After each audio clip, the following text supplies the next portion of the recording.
साथ ज्ञानेश्वरी अध्याय 13वा आत्मस्वरूपाचा दिव्य उलगडा. ओवी 641 ते 700. माऊलींच्या प्रत्येक ओवीमध्ये जीवनाचा एक सुंदर संदेश दडलेला आहे, पण तो संदेश समजण्यासाठी मन शांत आणि श्रद्धेने भरलेलं असायला हवं. आज आपण ज्ञानेश्वरी अध्याय 13 मधील ओवी क्रमांक 641 ते 700 यांचा भावार्थ जाणून घेणार आहोत.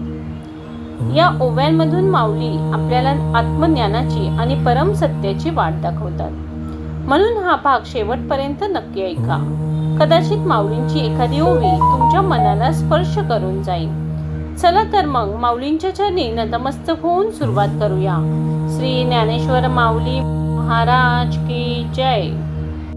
अमृताची 7वा कुंडी लागो कानुघटी, सुखाच्या दिवस कोडी गणित तू काम. अमृताची झड एकसारखी 7 दिवस लागे नका, किंवा सुखाचे दिवस कोट्यवधी गेले तरी त्यांना कोणी मोजतो का? पूर्ण चंद्रेसी राती युगैक असोनी पाती, तरी काय न पाहता हाती चकोर ते. पूर्ण चंद्रासह सर्व रात्री एक युगभर जरी गेल्या तरी चकोरांना त्याचा कंटाळा येणार आहे का? तैसे ज्ञानाचे बोलणे आणि निरसाळपणे, आता पुरे कोण म्हणे आकर्णिता. तशी ज्ञानविषयक चर्चा आणि आपल्यासारख्यांची रसाळवाणी अशा श्रवणाचा योग आला असता तिला पुरे कोण म्हणणार? आणि सभाग्य पाहू नये सुभगाची वाढती होय, ते सरोने निरसोय ऐसे आधी. एकदा भाग्यवान भोगता पाहुणा यावा आणि भोजन घालणारी ही उदार वृत्तीची स्त्री असावी. अशा वेळी तिला कोणत्याही पदार्थाची वाण पडू नये असे सर्वांना वाटेल. तैसा जाहला प्रसंगू जे ज्ञानी आम्हासी लागू, आणि तुझही अनुरागू आधी ते थम. तसा आजचा प्रसंग आहे. आम्हाला ज्ञानाची आवड आहे आणि तुम्हालाही त्याचे फार प्रेम आहे, असा हा योग आहे. मनोनीय वाखना पासी सेव आली चौगुना, ना मनोनयसी देखना होसी ज्ञानी. या अपूर्ण योगामुळे आपल्या निरूपणाला चौपट बळ आलेले आहे. आपले ज्ञान सामर्थ्य इतके अतुल आहे की त्या सांगण्याला आम्हाला पुरे म्हणण्याची सोय नाही. तरी आता यावरी प्रज्ञेच्या माझ घरी, पदे साच करी निरूपणी. पण आता यापुढे आमच्या बुद्धीला सहज पटेल अशा रीतीने ज्ञानाच्या पुढचे क्रम प्राप्त जे अज्ञानपद ते पटवून सांगावे. या संत वाक्य सरिसे मनितले निवृत्ती दासे, माझे ईसे मनोगतम. संत श्रोत्यांचे हे वाक्य ऐकून ज्ञानेश्वर महाराज म्हणतात, हो हो, माझ्या मनातही तेच आहे. यावरी आता तुम्ही आज्ञा पिला स्वामी, तरी वाया वागमी वाढो नेदी. महाराज, आता आपली जशी आज्ञा झाली तसे विस्तार न करता मी सांगतो. वैये उधारा ज्ञान लक्षणे 18, श्रीकृष्णे धनुर्धरा निरूपिली. याप्रमाणे भगवंतांनी अर्जुनाला 18 ज्ञान लक्षणे सांगितलेली आहेत, ती लक्षात ठेवा. मग म्हणे आणावे ज्ञानेथ जाणावे, हे स्वमतानी आघवी ज्ञानी येही म्हणती. मग देव म्हणाले, ज्ञान म्हणून जे म्हणतात त्याची ही लक्षणे आहेत. हे माझे मत तर आहेच, पण सर्व ज्ञानी लोकांचेही तसेच म्हणणे आहे. करतळावरी वाटोळा डोलत देखीचे आवळा, तैसे ज्ञान आम्ही डोळा दाबिले तुझ. तळ हातावर ठेवलेला आवळा जसा सर्व बाजूंनी दिसतो, तसे हे ज्ञान आम्ही तुझ्या डोळ्यांपुढे ठेवलेले आहे. आता धनंजया महामती अज्ञानैसी वंदती, तेही सांगो व्यक्ती लक्षणेसी.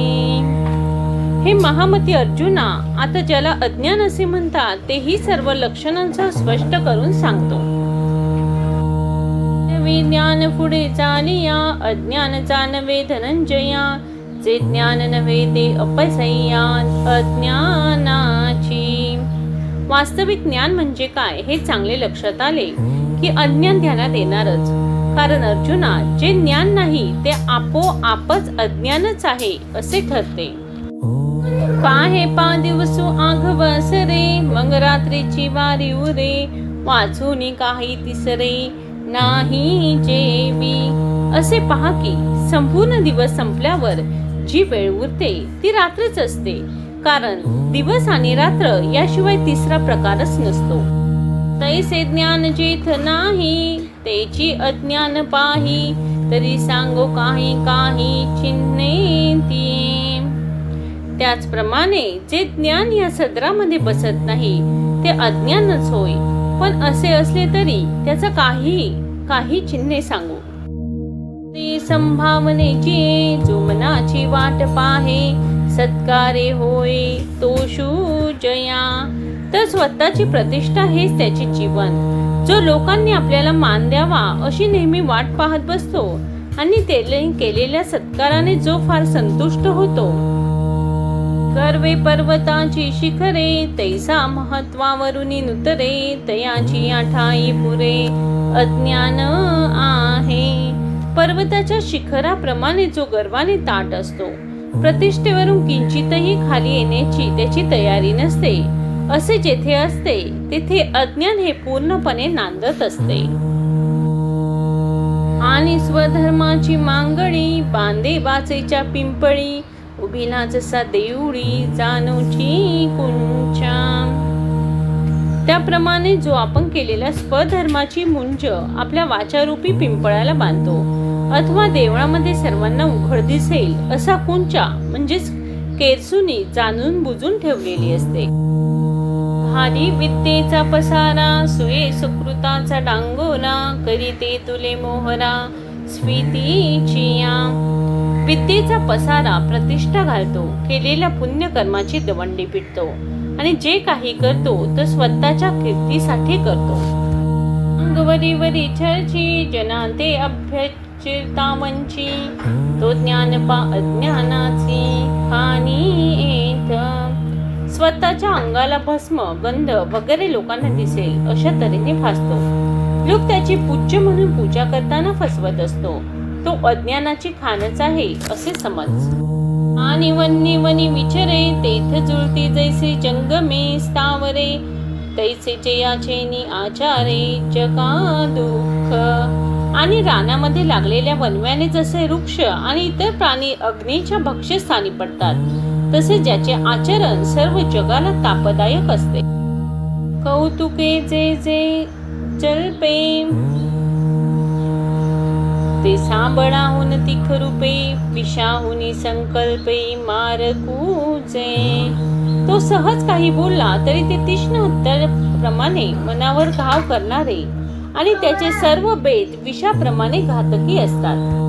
तया ते बहु अज्ञान, तो अज्ञानाचे निधान, हिंसेसी आयतन जयाचे जिने.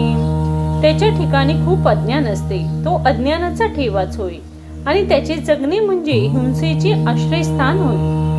आणि फुके आता भुगे, रेचिलिया सवेंगी फुगे, तैसा संयोग वियोगे ते ओहटे. वारा भरला म्हणजे भाता फुगतो आणि सोडला की रिकामा पडतो. त्याप्रमाणे इच्छित वस्तूच्या लाभाने अथवा हानीने आनंदित अथवा दुःखी होतो.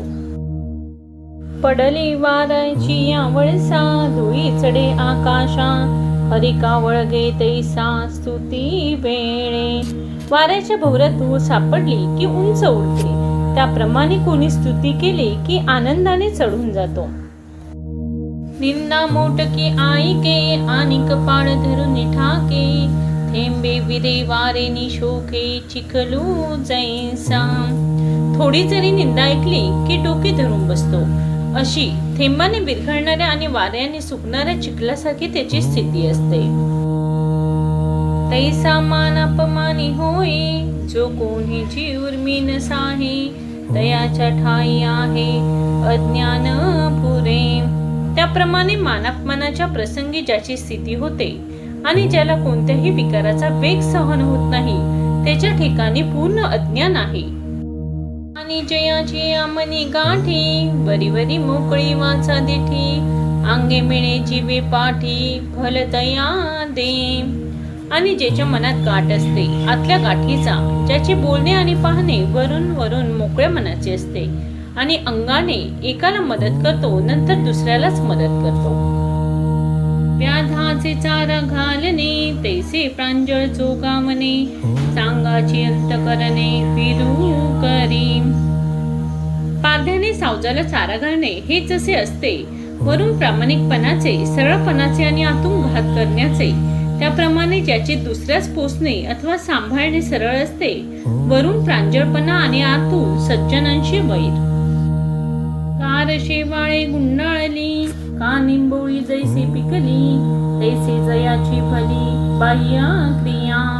शेवाळाने आच्छादलेली गारगोटी जशी वरून सुंदर दिसते अथवा पिकलेली लिंबोळी वरून सुंदर दिसते आतून कडू असते, तसे ज्याचे बाह्य आचरण दिसण्यातच चांगले असते. अज्ञानतयाची आठाई ठेविले असे पाही, या बोलान नाही सत्य मानी. त्याच्या ठिकाणी अज्ञान साठवलेले आहे असे समज, यात काही खोटे नाही हे अगदी सत्य आहे. आणि गुरुकुळी लाजे जो गुरु भक्ती उपजे, विद्या घेऊनी माझे गुरु श्री जो. गुरूंचे नाव सांगण्याची ज्याला लाज वाटते, जो गुरु सेवेचा धिक्कार करतो आणि त्याच्याकडून विद्या शिकून पुन्हा त्याच्यावरच उलटतो. तयाचे नाम घेणे तेव्हाचे शूद्रान्न होणे, परी घडले लक्षणे बोलता येई.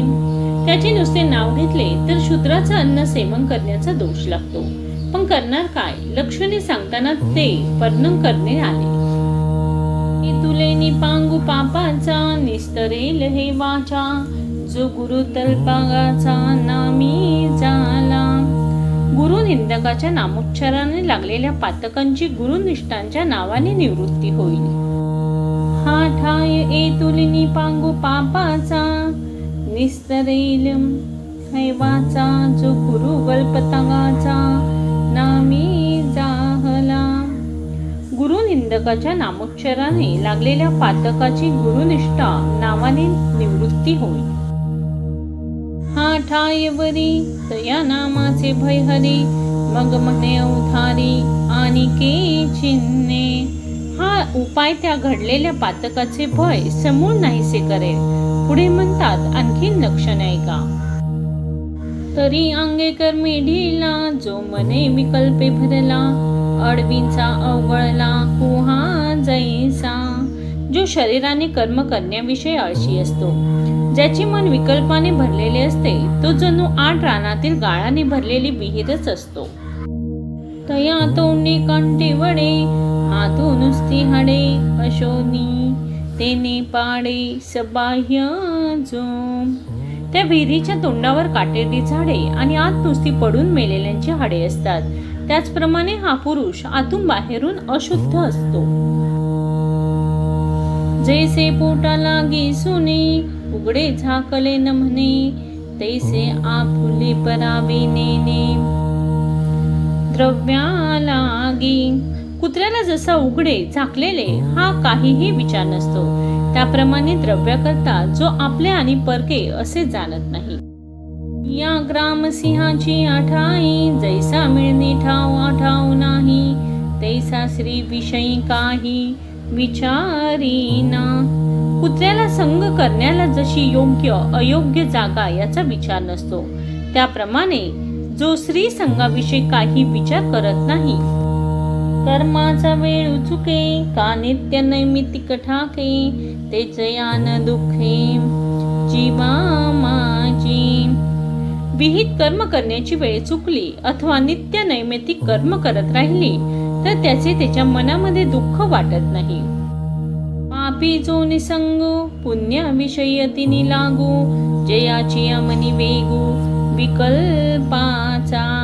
पाप करण्याला ज्याला लाज वाटत नाही आणि पुण्यकर्म करावे असे ज्याला वाटतही नाही आणि ज्याच्या मनामध्ये विकल्पाची सतत धावाधाव चालू असते, तो जाण निखिळा अज्ञानाचा पुतळा, जो बांधून असे डोळा वित्ताशे ते. तो केवळ अज्ञानाचा पुतळा आहे असे समज. धनाच्या आशेपुढे त्याला पाप पुण्य काहीही दिसत नाही. आणि स्वार्थ्य उमाळे जो धैया पाचून चळे जैसे तृण बीज ढळे मुंगीचे ज्याप्रमाणे गवताचे बी ठिकाणावरून हलण्यास मुंगीचे बळही पुरे होते तशी थोडी जरी स्वार्थहानी झाली तरी त्याच्या मनाची शांती ढळते. पाव सुदलिया सर्वे जैसे थिल्लर कालवे तैसा भयाचे निनावे गजबजे जो डबक्यात पाय ठेवतात जसे त्यातील पाणी गडूळ होते तसे भीतीचे नाव काढताच तो घाबरा घोबरा होतो. मनोरथांची धारसा वाहने जयाची मानसा पुरी पडली जैसा दुधिया पाही. पुरात पडलेला भोपळा जसा गटांगळ्या खात वाहवत जातो तसे मनोरथाच्या धारेबरोबर ज्याचे मन वाटेल तिकडे धावत असते. वायूचे निसावाळे दिगंतरा जाय दुःख वाता होय तैसे जया. वारा सुटला की धूर वाटेल तिकडे अथवा वाटेल तेवढा उंच जातो. त्याप्रमाणे थोडी जरी दुःखाची बातमी ऐकली की ज्याचे मन ठिकाणावरती राहत नाही. वा उधनीची अपुरी जो अश्रोकहींची न धरी क्षेत्री तीर्थीपुरी थारो नेने. वावटळ जशी स्थिर असत नाही तसा जो क्षेत्रात तीर्थाच्या ठिकाणी अथवा 7 पुऱ्यांपैकी कोणा एका पुरीत कायम राहण्याचे जाणत नाही. कामातली असरडा पुडती बुडुक पुडती शेंडा हिंडन वारा कोरडा तैसा जया. किंवा माजलेला सरडा जसा झाडावर वरून खाली किंवा खालून पुन्हा वर अशा उगीचच फेऱ्या मारत असतो. जैसा रोविल्या मीने रांजणू थारो नेने तैसा पडे ते राहणे एरवी हिंडे. रांजण किंवा मडके पुरल्याशिवाय जसे स्थिर राहत नाही तसा बेशुद्ध होईल अगर झोप लागेल तेव्हाच हा स्थिर राहतो एरवी सारखा भटकत असतो. तयांच्या ठाई उदंड अज्ञात असे बितंड जो चांचले भावंड मरकटांचे. त्याच्या ठिकाणी भरपूर अज्ञान असते. त्याच्या चेष्टा पाहिल्या तर दुसरे माकडच आहे असे वाटेल. आणि पैग धनुर्धरा जयांची अंतरा नाही ओढा वारा संयमांचा. आणि अर्जुना ज्याच्या अंतकरणामध्ये जो मनोनिग्रह तो लेशभर सुद्धा नसतो. लेंडियाला लोंढा न मनी वळुवेचा वरवण्णा तैसा निषेधाची या तोंडा विहेना जो. ओहळाला पुराला म्हणजे तो लोंढा जसा वाळूला जुमानत नाही तसे त्याला विधी निषेधांची मुळीच भीती वाटत नाही. व्रतांते आडमोडी स्वधर्म पाय ओलांडी नियमाची आश तोडी जयाची क्रिया. व्रतांना मध्येच मोडतो स्वधर्माला लाथेने जुगारतो आणि शस्त्र नियम बाजूला ठेवून जो कर्म करतो. नाही पापाचा कंटाळा नेने पुण्याचा जिव्हाळा लाजेचा पेंडवळा खानोनी घाली. ज्याला पापाचा कंटाळा येत नाही जो पुण्याला आश्रय देत नाही आणि जो लाजेची मर्यादा समूळ खणून टाकतो. कुळेसी जो पाठ मोरा वेदाज्ञेसी दुरा कृताकृत्य व्यापारा निवाडू नेने. जो कुलाचार मानत नाही जो वेदाज्ञा पाळत नाही बऱ्या वाईट कर्माची ज्याला निवडही करता येत नाही. वसू जैसा मौकाटू वारा जैसा फाटू कुठला जैसा पाटू निरंजने. माजलेला पोळ मोकाट फिरतो. वारा वाटेल तसा फाट वाहतो किंवा अरण्यातील पाण्याचे पाट वाटेल तिकडे वाहतात. धळे हाती मातले का डोंगरी जैसे पेटले तैसे विषय सुटले चित्त जयांचे. आंधळा हत्ती माजावा किंवा डोंगर जसा पेटावा त्याप्रमाणे ज्याचे मन विषयांविषयी नेहमी बहकलेले असते. पै उबधरणा कायन पडे मोका टुकून ना तुडे ग्रामद्वारीचे आडे नुलांडी कोण. किंवा उघड्यावर काय काय पडत नाही. मोकळे सुटलेले जनावर कोणासही सापडत नाही. गावाच्या वेशीचा उंबरठा कोण ओलांडत नाही. या ओव्यांचा संदेश आपल्याला शिकवतो की श्रद्धा, भक्ती आणि पूर्ण समर्पणानेच भगवंताची कृपा प्राप्ती होते. आपल्या जीवनातही हा दिव्य संदेश आपण आचरणामध्ये आणूया. हा भावार्थ आवडला असेल तर व्हिडिओला लाईक करा, शेअर करा आणि ज्ञानेश्वरींच्या पुढील ओव्यांचा भावार्थ ऐकण्यासाठी चॅनेलला नक्की सबस्क्राईब करा. जय जय रामकृष्ण हरी, जय जय रामकृष्ण हरी, जय जय रामकृष्ण हरी.